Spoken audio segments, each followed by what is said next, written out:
Okay, so Andrew, you were asking about the Pali word tanha. I had to count on my fingers to get it up to number 8.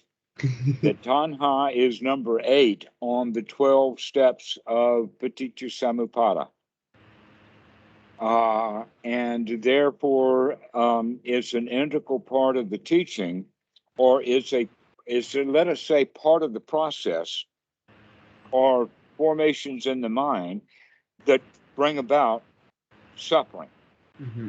And that tanha often in the Mahayana uh, teachings say that tanha is in fact the entire second noble truth, that what is the cause of suffering is wanting things or grasping. That's only part of the story, but it's useful. The whole story is that it's not just tanha in the sense of wanting something, but it's also the tanha in the sense of wanting to get rid of something. Mm. An example of that is that you have just cut your finger with a knife.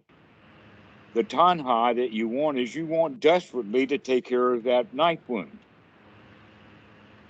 All right, you get up and you go run to the bathroom and you wrap it up, or you wipe it, or you suck on it, or you do all kinds of things because of tanha, because you don't like the fact that you just cut your finger. So it's not just tanha in the sense I want something that I don't have. Tanha is often trying to get rid of something that we're putting up with. We don't want to put up with it. Okay. Mm-hmm. Now, there's another quality of that, and that is that the second noble truth not only has just greed and ill will as tanha, but it also has the quality of delusion or ignorance. And we can say that basically, where is the ignorance in the cutting of the finger? The answer to that is cutting your finger is a pretty ignorant thing to do. Mm-hmm. And so you could say then that the tanha is the result of wanting the finger to be whole again when we have just ignorantly cut it. So if we're not doing things ignorantly, we're not cutting ourselves, therefore we're not in great desperation to undo the damage that we just did. There you go with the second noble truth. The end of suffering is look at what you're doing. Don't cut yourself. Because if you cut yourself, you'll go into a state of tanha or wanting something.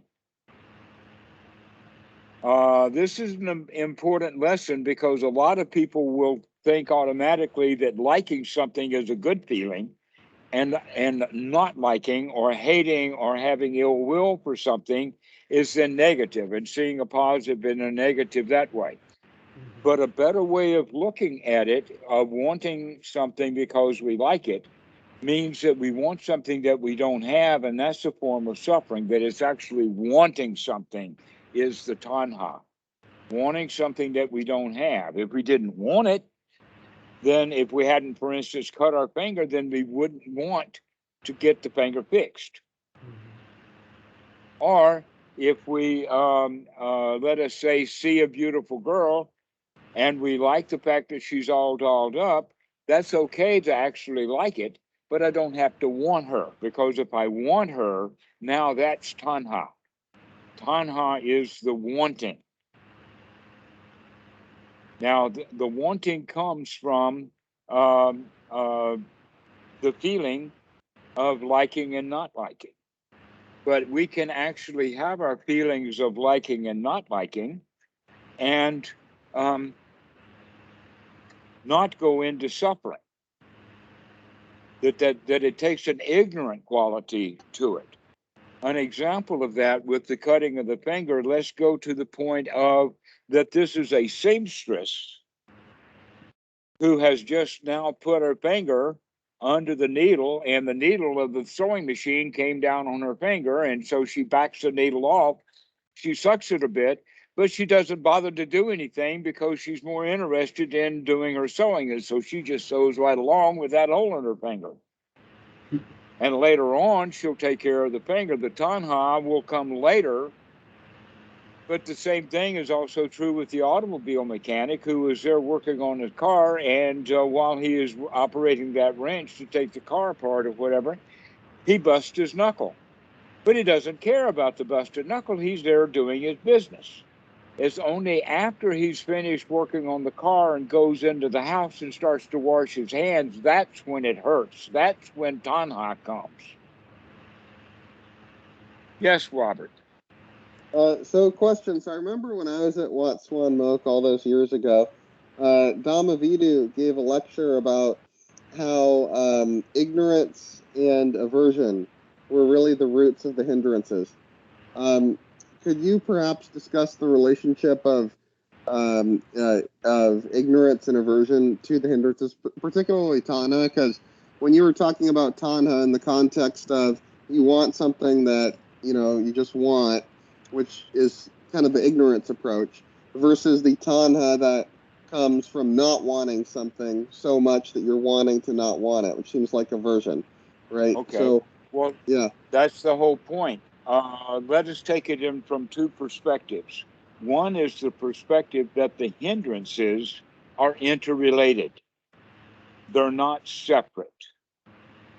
It's almost like the hindrances are served like an apple pie fresh out of the oven, right? And that the pieces of pie are the way that we divide out the hindrance and says this part of the pie is this kind of hindrance, that part of the pie is that kind of hindrance. But the reality is that we just kind of artificially chose where we were going to make those cuts. That really hindrances is whatever it is that hinders us from being in a good, pleasant state right now. Anything that does that. So that's the hindrances, is that they're all together, they're all mixed together. That in fact, greed and ill will are the two sides of the same coin. That restlessness and greed are related. Doubt and greed are related. They're all interrelated with each other, just like they were all the same pie that was baked. And when we're cutting them apart and saying this is greed, we're forgetting the fact that no, that section of the pie, you were the one who made those cuts. That this is just hindrance. The whole pie is hindrance. Right. But we make these distinctions in there so that the students can understand the various kinds of hindrances and hindering thoughts that there are. So, tanha itself is a hindrance, and it can be manifested as a hindrance in the sense of wanting something that we don't have, or maybe being irritated that we don't have it, or that we can think about how can I get it, how can I get it, how can I get it, and that is the restlessness of the mind. And then we can have thoughts like, oh, I don't know if I'll ever be able to get that thing. It's just so much work. And now you've got the mind full of doubt. But in all cases, it had to do with wanting something or tanha. And the tanha gave rise to these groups of thoughts. And that you can actually call that pie, that whole sum total of these hindrances, we can label that as unwholesome thought. So tanha brings on unwholesome thought. If we want something, we're going to be doing thoughts about the fact that we want something. If we don't want anything, then we're less likely to be hindered. Does that make sense? Tanha is actually in and of itself, can be thought of as a hindrance, wanting something you don't have.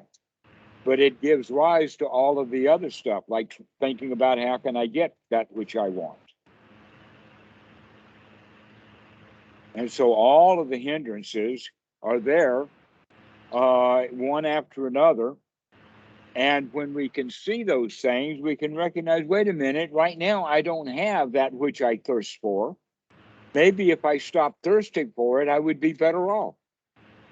Because it doesn't matter how much I'm thirsting for that thing, I ain't going to get it right now.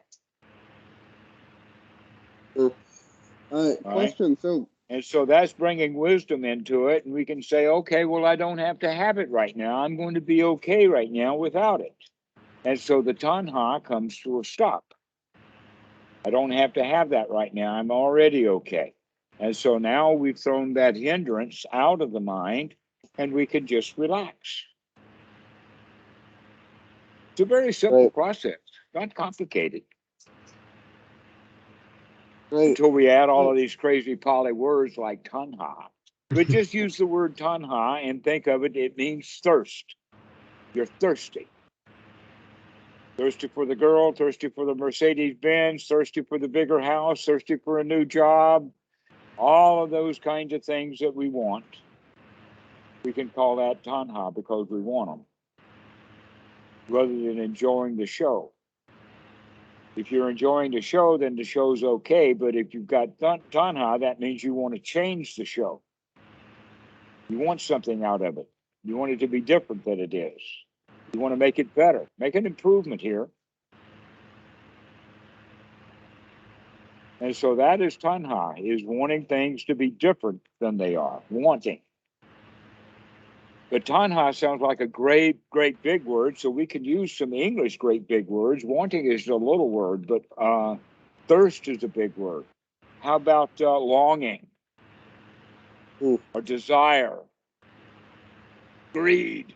I mean, we got some really big, heavy-duty words in there, but the easy way to look at it is anytime you just want something, that's a form of suffering. How much you want it depends upon how much you're suffering. Oh, no, wait a minute. How much you're suffering depends upon how much you want it. And if you get yourself to the state to where you don't want anything, then now you're not suffering. So in a way, the Mahayana are correct that all of suffering is caused by tanha, longing, wanting things. Wanting things to be different than they are. Go ahead, Robert. So the ignorance and the aversion, is that, so those are the sources of the hindrances, correct? Say again? So the ignorance and the aversion, those are ultimately the source, the root of hindrance, correct? Well, you could say ultimately every suffering comes from ignorance. Right. All of it does, because if you let us also say it like this, that there are two kinds of ignorance. There is delusional ignorance, and then there is wise ignorance. What is wise ignorance? Is ignorance that you know that you don't know the answer. Delusion is when you think you know the answer when in fact you don't. Okay, and in the Pali, we can look at the word itself is ajiva. And we can say that can be translated as not knowing or knowing not. If it's not knowing, then it's simple ignorance because I know that I don't know.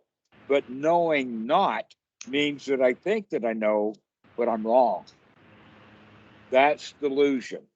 Or another word for it is denial, that we want to hold to a viewpoint when all the evidence proves that it's not correct.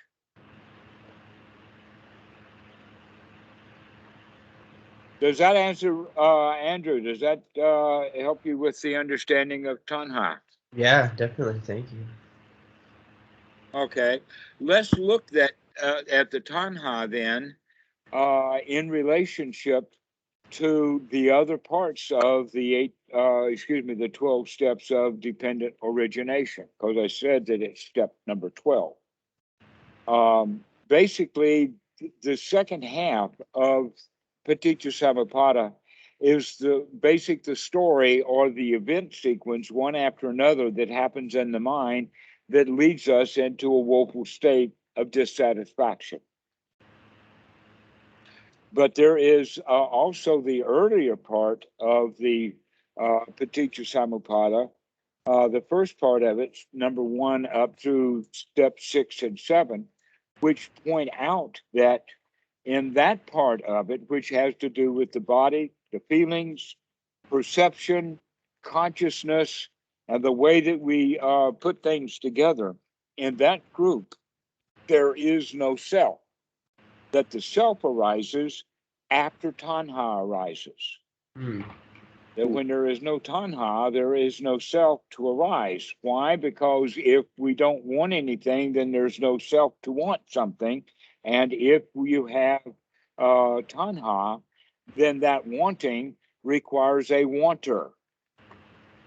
We create the self in order to do the clinging that happens after the grasping. So tanha is like grasping for, but once we actually arrive and grab a hold of something, who or what is it that does the grabbing a hold of?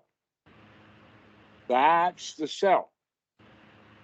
So the sequence of events is that once we have let us say, an idea or a thought or something that happens within the mind, that thought or that thing that happened in the mind contacts us in a way that gives rise to a feeling. Let's say a feeling of liking or not liking. So let's look at the sequence in the sense of the guy walks into 7-Eleven and he sees what he describes in his own mind as a store clerk that's drop dead gorgeous. All right. The fact is that she's a store clerk. The drop dead gorgeous is something that he's done in his mind with it. All right. That it's just a female. Females are females until the guy wants them. And then the idea is that he wants this one because he's decided that she's drop dead gorgeous. So the drop dead gorgeous babe impacts him. And he has a great big good feeling, a gushy feeling. Wow, I like that. But that ignorance that's involved immediately rots into, I like it, therefore I want it. And this is the place where a lot of guys misunderstand the teaching of the Buddha. They say, oh, well, if tanha is grasping and clinging after something that I want, I should stop liking it. No, liking is something that happens on a regular basis. You go around liking and not liking all kinds of things. Sometimes it gets us into trouble and sometimes it doesn't. Just because you like something doesn't mean that it's going to bring on tanha. You don't have to like something, but in this case, she's drop dead gorgeous. The guy likes her, therefore he wants her. Because he wants her, he has to go do something to get her. So the grasping is the tanha, the clinging now. Let us say the grasping is getting him over to the counter, and then the clinging is asking her out. But he's got to get from the part of from the door or wherever he came in or wherever he is with the thought that he's got to, I like this, therefore I've got to go over to it in order to get it. That traveling distance is the tanha. We're moving from the state of where we are into a state of what we want, which means that we become dissatisfied with the state that we're in now, going towards that which we want. Once we try to grab hold of it, like chatting her up or doing something like that, then that's when it becomes clinging. And the Buddha talks about clinging as that there are 4 modes of clinging. Even though there are 3 kinds of feelings, the 3 don't map into 4 kinds of clinging so easily. But you can see that the kinds of clinging that are there are really worthwhile looking at. One is the clinging to the self itself. Another one is clinging to materialism. Another one is clinging to way things should be, rights, rules, rituals, the parent ego state, society, and all of that. And then the last form of clinging is the clinging to ideas and views and whatnot like that. For an example is that some women will be very beautiful in some situations, and that same woman dressed in the same clothing is not beautiful in another situation because the rules have changed. And so those rules then will affect what we think is beautiful and what is not. And so all of those rules that we have inside is part of the way that we cook things up in order for us to like it. That we don't realize that those feelings that we have of liking and not liking, we kind of think that those are natural. No, what we like is learned behavior. We were taught what to learn, or taught what to like and taught what not to like. And so our liking and not liking at that level is still learned behavior based upon the kind of clinging that we were taught to do.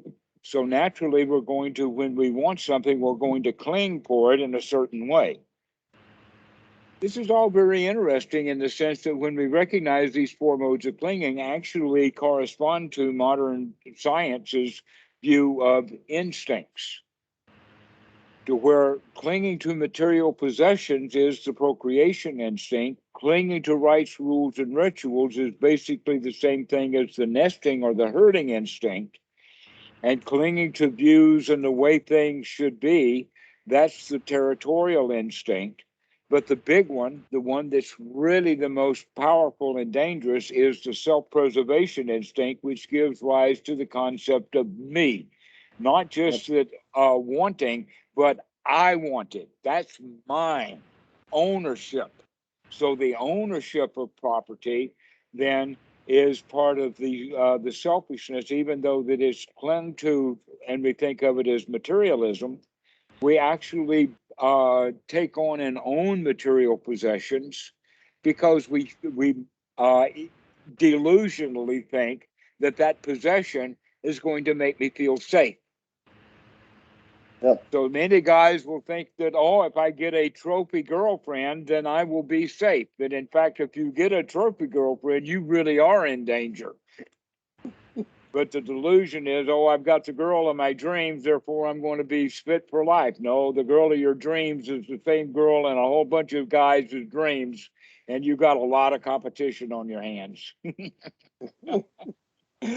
But anyway, the whole sequence then is from making up some story to ourselves. The Salayatana gives rise to that contacting us, which is is pasa, which gives rise to the feelings of liking or not liking, which then ignorant gives rise to tanha, which then gives rise to clinging, which is upadana in the Pali. And then from the upadana, or the clinging, because we're already clinging, that is actually the birth of the self, and it is reborn in one of the woeful states, like the hungry ghost, which means I want her but I can't have her, or the state of anxiety, anger. That would be the woeful state of hell. Or fear itself would be the woeful state of the Asura, the Titans, the ones who are all dressed up for battle and have no place to go because they're afraid to go to battle. And then the last one, which is the one which most Westerners stay most of their time in, is the woeful state of a dumb animal. We spend a lot of time in the woeful state of being a dumb animal because we're doing what we were told to do. Doing what you're told to do is like a plow horse has been put with a plow. They strapped him together. They strike the horse to make him pull that plow, and that poor horse has to plow up his own pasture. All the succulent little plants and everything that the horse was eating on, now the horse has got to destroy that stuff by plowing it all up. And guess what? The horse doesn't get any benefit out of that plowed field. The humans eat all of that food. Well, that's what happens to each one of us starting at about the age of 6 when we're given plow fields to plow up. Here we are playing with our toys, and we say, no, put down your toys and do your homework. Pick up your toys. Don't play with them. Pick them up. Do what I tell you to do. And so we start off in that realm as children of going along to getting along, which is basically the nesting instinct. We do what we're told to do. And we do that the rest of our lives. Only the only difference now is we don't have mommy and daddy to tell us what to do. We remember what mommy and daddy told us to do, and we keep telling ourselves that same thing over and over and over again. All of these rules that we've got to follow. And then we give ourselves rules to follow, and we don't like it. And so now we have this internal dialogue. You ought to go meditate. No, I don't want to meditate. You want to go meditate. No, I don't want to meditate. If you don't meditate, something really bad's going to happen. Well, something really bad's happening right now. You're telling me to meditate, and I don't want to. And these are the kind of internal dialogues that we have that are based upon a kind of tanha that is not something that we actually want. Is something that we are told to want or should want. And sometimes those things that we should want, we don't want. In fact, a lot of things that we were told that we should want, we don't want it. Intentionally, we don't want that. I'll do anything but that because you told me to do that, and so I'm not going to do it. Well, that happens a lot. And in fact, both of these sides happen to each child. Some things we're told to do and we do it, but we don't like it. Other things we're told to do and we rebel against it. But very rarely do we ever do what we're told to do and like it, to enjoy ourselves. Yeah. That's what's missing in Western culture, is to teach our kids not just to learn their ABCs, but get a big kick out of learning the ABCs. Wow, that's a cue, isn't it? Wow, I saw that before. But no, we fuss at our kids, and so because we were fussed at as kids, we grow up fussing at ourselves, and we wind up in these woeful states.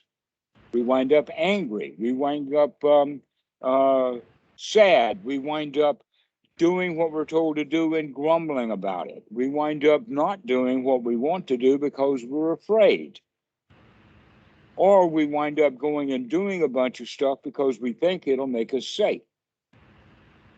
An example of that is the cell phone. I would say that most of the time when somebody leaves the house, they take their cell phone with them because of safety issues. They feel insecure without the cell phone. Maybe somebody will call. Or maybe somebody will rob me, and I can have the cell phone, and while he's robbing me, I'm going to dial 911. Have you ever had that kind of thought? If you're getting robbed, the first thing you're going to take is that cell phone before you ever get 911 dialed. But we still have the delusion that the cell phone makes us safe.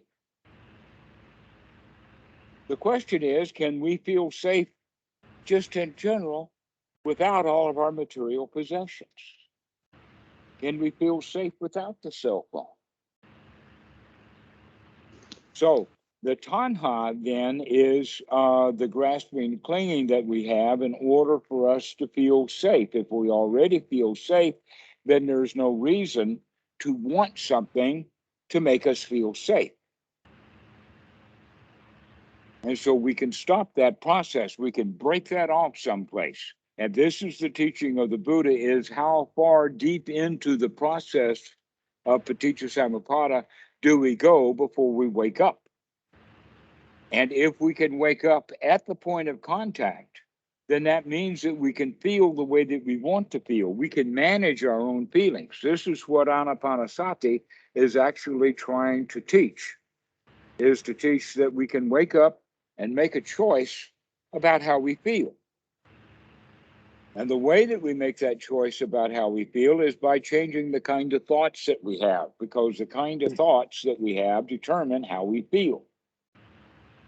And if we have thoughts of clinging, thoughts of tanha, then we're going to feel tanha. If we have thoughts of everything is okay, everything's fine, no problems, then we'll feel like everything is fine, no problems. And so there's that thinking, feeling connection. And that we can put that into play so that we can literally talk ourselves out of wanting something rather than having to work at and feel bad because we're working at it to get it.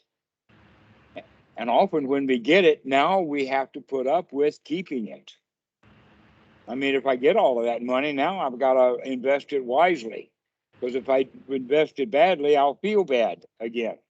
So in the beginning, all I had to do was to worry about how I feel about the way this moment is. Now I have to worry about two things, myself and my money. And if you got a great big mansion, now you got to worry about the mansion and the money and the me. And if you get a trophy wife, now you got to worry about the mansion and the money and the wife and the me. And so much for tanha. Because we think that if we get what we want, we'll be happy. But in fact, when we get what we want, now the other side of the tanha is that I've got to keep it. I can't just let it fall apart.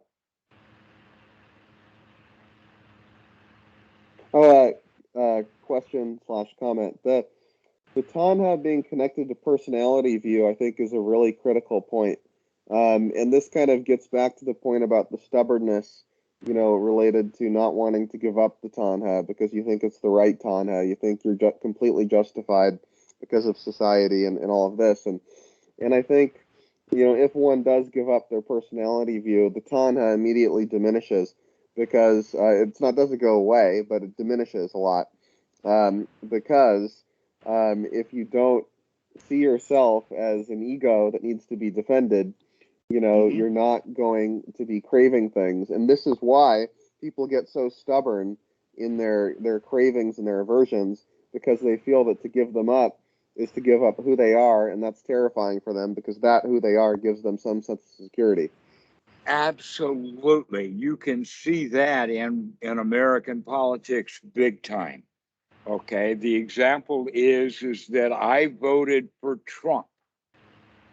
Because I voted for Trump, that means that Trump is a good guy in my mind, and I voted for him because I'm a good guy also.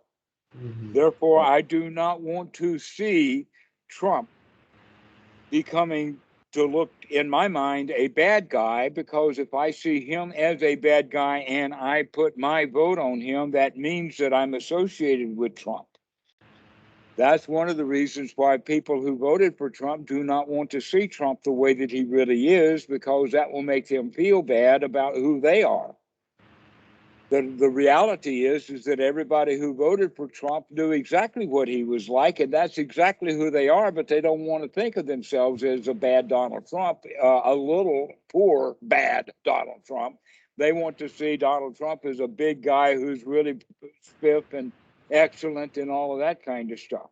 And so they don't really want to see the reality of it. Why? Because if they see the reality of Donald Trump, then that means that they'll have to see the reality of themselves, and nobody wants to do that. Not Trump voters, anyway. Well, what's hilarious is if they actually did it, they'd enjoy it because they'd realize there is no self. It's all just a moving process and flow, and it changes, and it's fine if it changes. It's fine if it doesn't change that much, but it's going to change anyway.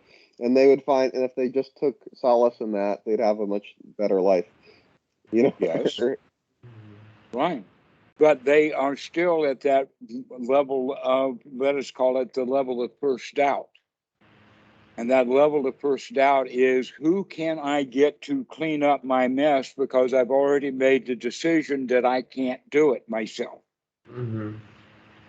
Okay, I can't do it myself. I need a Jesus. I need a plastic Jesus on the dashboard of my truck of life. Otherwise, I'm stuck. And our whole society operates like that. I mean, look at the number of businesses that have, even though we talk about our society being an individualistic, rugged individualist, the pioneer, the pioneering spirit and all of that, this American. But look at it like this. Lawyers are in the business of doing things for other people who don't know how to do their own law stuff. Laws are so complicated that you need help to do your law. The taxes have become so complicated that you need help. You need an accountant to do your paperwork. Your human body has gotten so complicated that you need a doctor because you can't cure yourself. Also, you need to buy clothing that fits the community up to the community standards. I can't just make my own clothes. In fact, my mom made some of my shirts, and I never liked them because my mom made my shirts. That's actually quite sweet. Well, that's what you do in the 1950s when you got a sewing machine. People don't have sewing machines anymore. That wasn't sweet, it was necessity. What had been sweet for me is Mom to go buy me a damn shirt.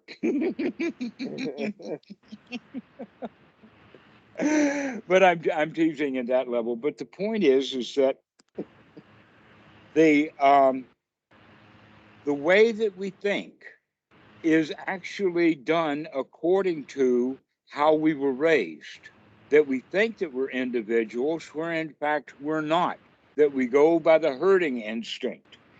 And yet, we also have this quality that we can't do it by ourselves. Well, where does we can't do it by ourselves conflict with the pioneering spirit, where the guy goes out and he does everything by himself? He works on his own car, he knits his own shoes, or he cobbles his own shoes. Everything he does by himself. We don't live that kind of society. We live in a society where everything is in mutual cooperation. So the doctors even go to the lawyers, and the accountants go to the lawyers, but the accountants go to the doctors, well, the lawyers go to the doctors, and everybody is mutually taking care of everybody else, but nobody feels well taken care of. But we all have this idea that I can't do it myself. So when it comes to let us call it personality problems or the Dhamma, we come to that with the idea I can't do it myself. I need a plastic Jesus. I need a psychologist. I need a psychiatrist. I need a pill from a psychiatrist. All of that kind of, I can't do it for myself. I need help. Mm-hmm. That's built into the whole issue then of when are we going to come around to the point that nobody is going to help you? Because that's actually the second noble truth. The real deep underlying message of the second noble truth is, hey man, you got yourself into this mess, only you can get you out. Mm-hmm. You cannot expect someone else to come in and pull you out of this. Only you can do that. Yeah. This is why we talk about it in the sense of tanha. It's not tanha in the world. It's not tanha that you were taught. It's the tanha that you have right here in your own mind right now. That's the tanha. It doesn't matter where it came from. Here it is, and only you can get it out of your mind. And so that brings about then the second level of doubt. And the second level of doubt has to do with, once we recognize ain't nobody going to help me, now the question comes up, but can I help myself? Am I up to the task? And this is where most of the Western Buddhists languish for many, many years sometime, is languishing to figure out whether they're up to the task or not, because they don't have the right tools. They still have the no, I'm not up to the task, but that again is a kind of clinging or a kind of hindrance that's in the mind. Of yes, I can clean out my own mind, that would be an unhindering thought. But doubting, can I clean out my own mind, that is another hindrance, and that's another form of clinging, because we're actually clinging to or grasping for some help on the outside, rather than saying, no, the only way that we're really going to get over this is by taking the right effort, and we've got to put it in. We've got to pay the attention. Mm-hmm. Got to put some skin in this game. Got to put some work into it. And when we start putting that work into it and put some skin in the game, we start getting benefits out of it. Only then is that kind of doubt beginning to soften, to the point that it will soften all the way to the point of, yes, I can. Yes, I can do this. Yes, Robert. Yeah, you can do it. Thanks. I know. So I think one thing that, in the Western Buddhist, mistranslation of tanha, as such that it's desire or craving, right, as opposed to wanting what you can't have, which is, your translation, which I think is so much better. in part because it solves the problem of, oh, is it bad for me to want to be a meditator? Is it bad for me to want to be enlightened? The answer to that is Yes, no, it because you is, can have because you're that. already enlightened. You're already a meditator. Get over it.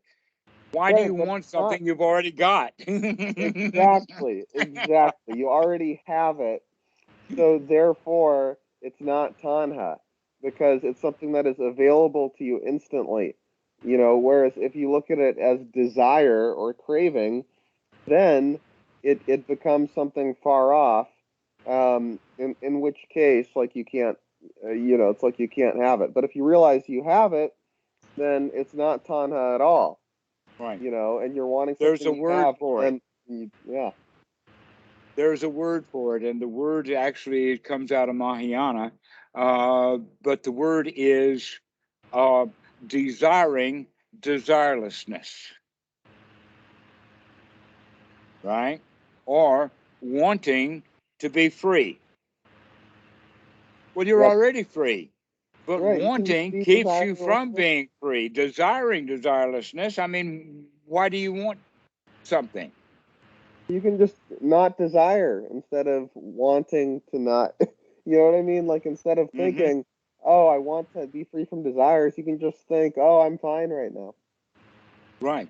So that's why I was using that group of words that tanha can either be really, really super duper heavy special, which is the way that the Western Buddhists want to see everything. Right. Western Buddhism is trying to make everything super duper special And because that's exotic. the Western mentality, and exotic, right? Exotic and special and whoop-de-doo and bliss and all of that kind of stuff. To where the real teachings of the Buddha is everything is ordinary. Hey man, get used to it. It's okay, like it is. So Yep. if you're having experience and you're trying to say to yourself like, oh, I'm like this is fine, like everything is fine as it is right now, and then like another voice sort of in your head comes in and says, oh no I'm not. That's the second level of doubt that you're talking about? Well, no, that's just another hindering thought. And you can then have the next thought after that is, aha, I see you. And Mm. yes, everything is okay. You're just in the habit of telling me things are not okay, but I know better, haha. And then the next thought is, well, things really aren't that good after all, but that's just another hindrance come up. And you can say, aha, I see you too. That this is the reason why things have to be repeated over and over and over and over again, because every one of us is in the grand habit of being in hindrances. Mm. And so that the easy default position is back into hindrance. And Yeah. it takes extra work. It takes effort. It takes one's right noble effort, part of the Eightfold Noble Path, to keep coming back out of that over and over and over again. We keep winding up in the ditch, and it takes a little bit more effort to come out of the ditch than it does just to boogie on down the road. But every time we're boogieing, we're not watching where we're going. We wind up boogieing right into the ditch. And now we need to take the right effort to come out of the ditch so that we can boogie on down the road again. Right. So we And the have to problem. take the right effort. The right effort is to come out of these hindering thoughts. It's funny. Right. It's like there's a real Go like ahead. attachment that can happen like to destructive patterns and thoughts and habits. It doesn't. I don't even understand. I don't really understand it. It's like even like when I'm like really trying to like see through something or try and like get away from some way of thinking. Like there's a real magnetism to it, or I don't know. Well, when you're getting away from stuff, that means that you already have aversion for it. Right.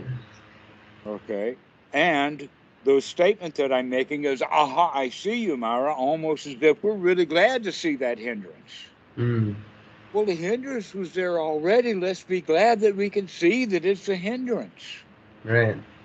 rather than angry at the hindrance, because now that we're angry at it and want the hindrance to go away, guess what? That's just a new hindrance. Right. The new hindrance is in the mind's moment right now. And so we have to practice over and over again. Let's just check what kind of thoughts we're having and take the effort to have wholesome thoughts rather than thoughts of wanting. We have thoughts of satisfaction instead, which don't want nothing. Yeah, Robert. So to complement that with something I think has been super helpful for me, Dhammarato had a great video at the UK Sangha. It was either the first or second video that he did with them, and he talked with a neuroscientist on the video, Debbie, and they were talking about rewiring the brain, right? So if you look at this from the brain science perspective, every time you throw out a hindrance, you're actually creating like a new neural pathway of existing without. Or at least one neuron, maybe one neuron. Yeah, We don't neuron. pave the whole road. We just cover on one pothole. Yeah, just one pothole. And each time you cover a pothole, each time you rewire that brain just a little bit through repetition, it gets better and better, every time. And it gets stronger and it gets easier. And so it might be hard right now. It was for me quite hard, at the beginning.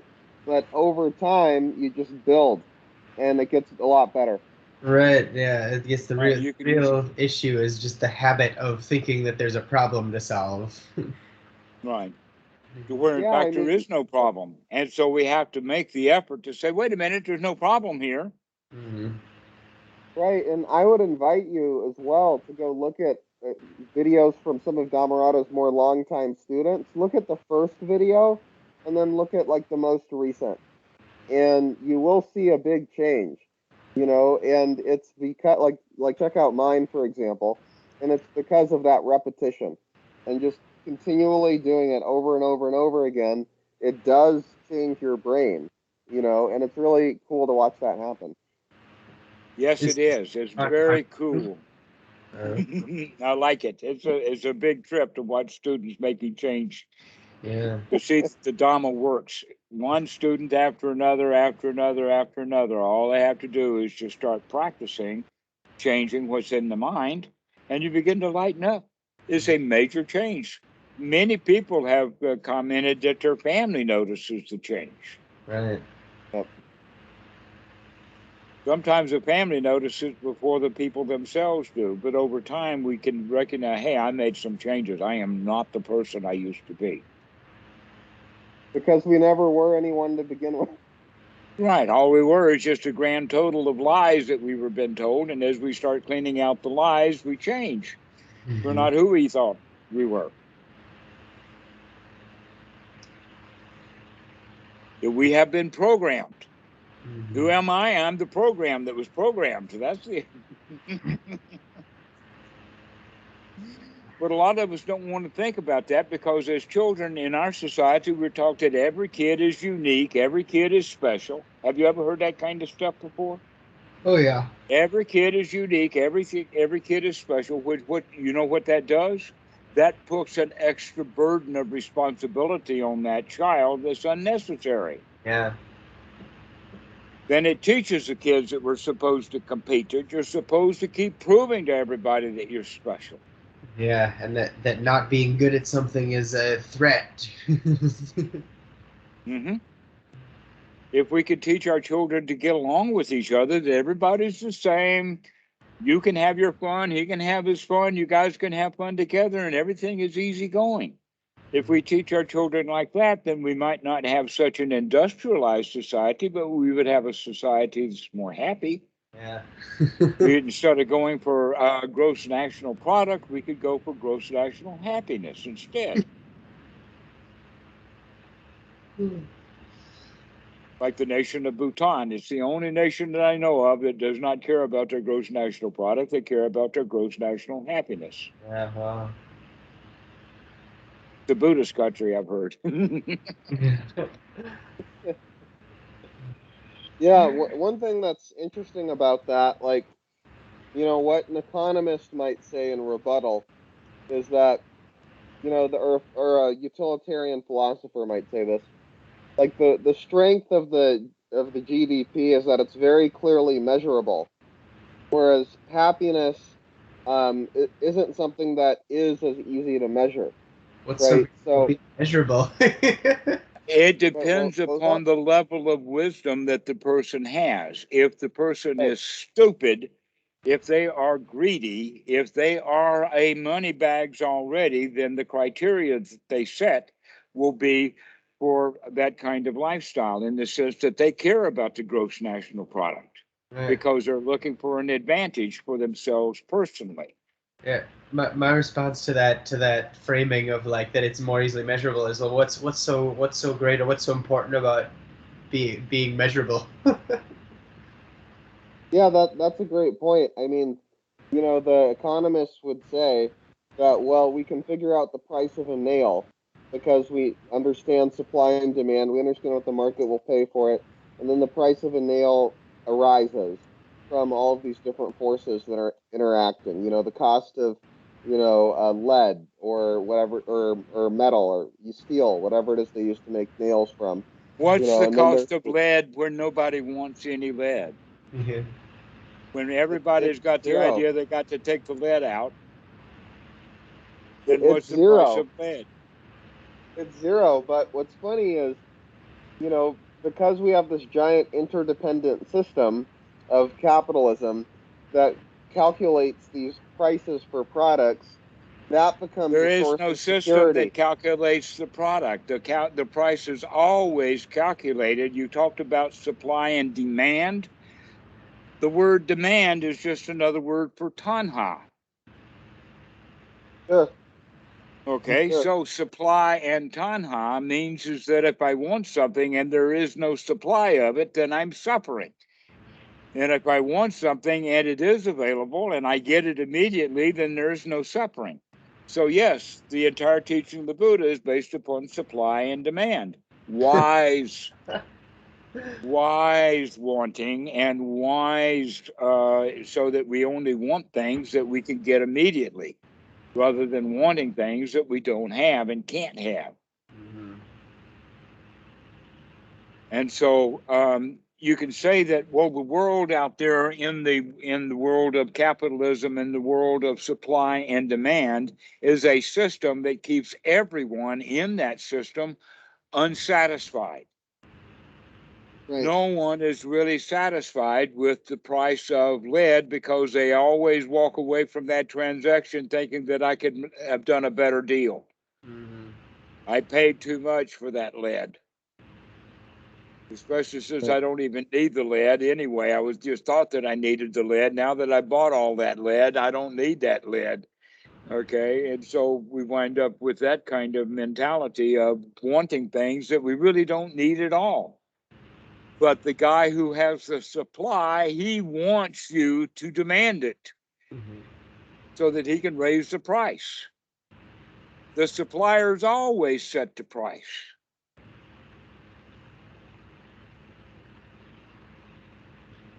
They always set the price, and the price is what the market will bear. In other words, I'm going to charge you as much money as I can figure out how bad you want it. If you don't want it, then I can get only a little price for it.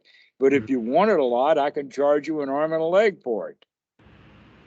Metaphorically, of course. I don't want really your real arm and your real leg. Awesome. So that's the whole point about the society, and it's also based upon everyone who is involved in that transaction is an enemy with each other. Mm-hmm.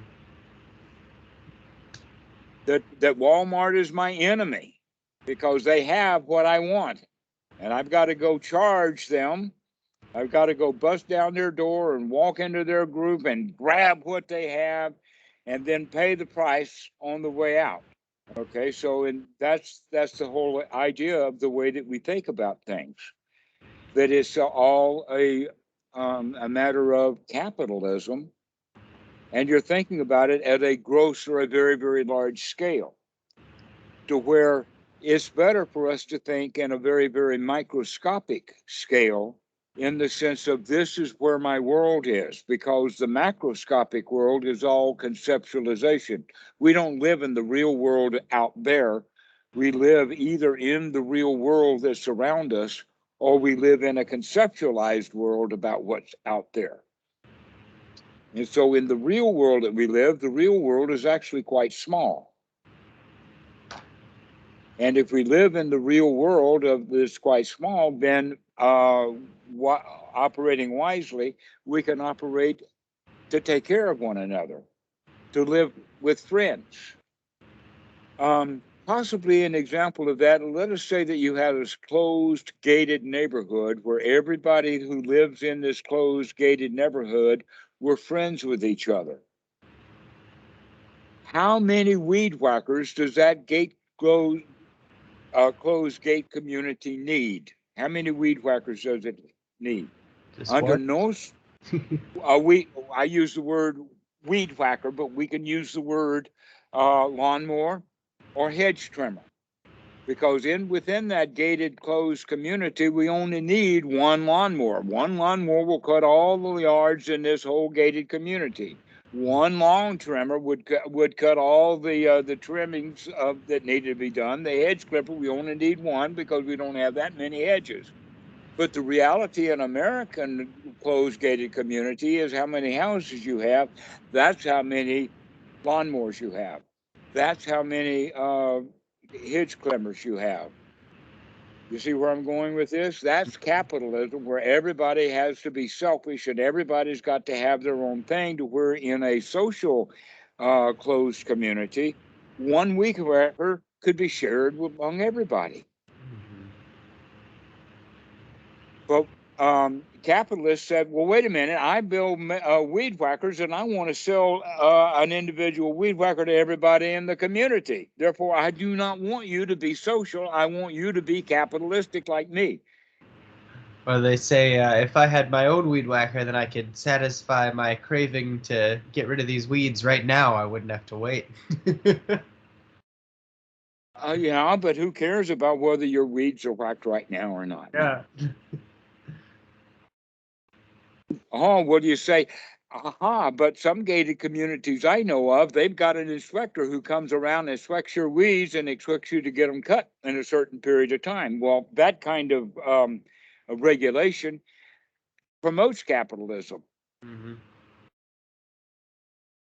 And often it's the rules that make everybody in the community do or according to a certain thing is the kind of regulations that everybody hates, to where we have been lied to and hoodwinked to think that the regulations that we should hate, we shouldn't hate them, because we don't like regulations on the little things, and therefore we should not put regulations on the guy who's just destroyed the entire river that thousands of people live on. Right. And so there's a certain kind of regulations that can be put into society simply because there is already greed built into the mindset of each individual person in that society. The problem with socialism is that it only works when people are wise. Mm-hmm. And that when people are not wise, our socialism rots into capitalism, greed, ill will, taking what we want. And so capitalism is what we've gotten used to as a society. And most of the students who I talk to, they want to find out how we can fix society, to where in fact society is not worth fixing. What's worth fixing is your own mind. And when your own mind is noble and high quality, then you don't care what condition society is in, because it doesn't affect the mind state that you're in. Then you can truly, because your mind is set correctly, you can just enjoy the show without having to go fix it all. So we become non-critical of the world because we become non-critical of our own mind. If we become friendly with our own self, then we can be friendly with the world. We don't have to worry about what's wrong with it. Mm-hmm. Now, I know that's really, really hard for so many people, because they have been taught that they are responsible to go fix what's broken. And because of that, they are doomed to be unhappy, even when they're told, hey, man, you don't have to fix anything. It's not broken. You say, yes, it is. I got to go fix it. And so there's the majority of the people are not going to be able to understand the Dhamma. The Dhamma is not for the masses. It's not for the society. The Dhamma is for the wise few. Welcome to the club, gentlemen. Welcome to the club, because we can think of it like this, that the army, they want a big army. They want millions of people in their army. They'll take anybody. They'll draft anybody. But the Marines only want a few good men. Well, the society is like the army, and the Sangha is like the Marines. We want just a few good people in it. Those who are capable of living a Dhamma life, or a social life, or a life of friendliness, a life of nobility. And that life of nobility is not concerned with the problems of society, because society really doesn't have any problems. Each and every individual problem in society, no matter which problem it is, and you guys can think of several, there's always more than one point of view about it. Some people think it's a problem. Other people will think it's a feature. Who's right? Well, the fact is that half the people, or many of the people, say that it's a problem, and other people say it's a feature. We're not going to be able, as an individual, to go straighten out society like that. That's too big of a job. You'll wind up being frustrated. Better to stop trying to fix society, because it's not broken. The only reason that society is broken is because everybody in society thinks it is.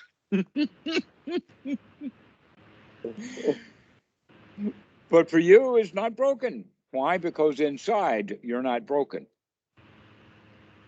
But we have the idea that, if we could fix society, then wouldn't my life be nice? If only the society out there ran according to the way that I would like it to run, then my life would be wonderful. Mm-hmm. Don't we all think that way? Mm-hmm. Let's go fix society so that I can feel good. That, in fact, you can see that in Buddhist metta when we talk about it in the sense, may all beings be happy. May all beings be free from suffering. Or the worst of it is the bodhisattva ideal of everybody becomes enlightened before I become enlightened. But that looks to me more like I want everybody to shut up so I can have some peace and quiet. Right. Why should I want to make everybody shut up so I can have some peace and quiet? All I have to do is go take a hike and go find a quiet place instead of trying to make society. I mean, fixing society is a lot of work. How many politicians do you have to bribe? How many different policemen do you have to jail? I mean, how much can we do to fix society? Mm-hmm. The reality is that our own job is actually easy. If you could fix just one person's mind, whose mind would you fix? This one. This one, the one that we can fix, the one that we have an opportunity to fix, the one that's right here, right now. And if we can fix this mind, I don't care about all the other minds. Maybe they can look at how we fix this one, and they can fix that one too. Right. Speaking of taking a hike, I'm kind of fading fast now. It's like 1:30 over here, so I gotta run. But this was lovely. Thank you so much. And Dhammarato, as always, total pleasure. And Andrew, great to meet you. Best of luck on your path, and I hope to see you on the Sangha call tomorrow. Thanks. All right. Good night, guys. Or good morning, good afternoon. Yeah. Dhammarato. All right. Cheers. Good. I don't know what time of day it is. Oh yeah, it's pretty early here too. I might try and get some sleep as well, but thank you very much. All right. This has been a delightful talk. Yeah, it really has. Yeah. But I caution you, don't want anything out of this conversation. I won't. Okay. Well, we'll see you later, Andrew. All right. Talk to you later, Dhammarato. Thank you. Okay. Bye-bye. Bye.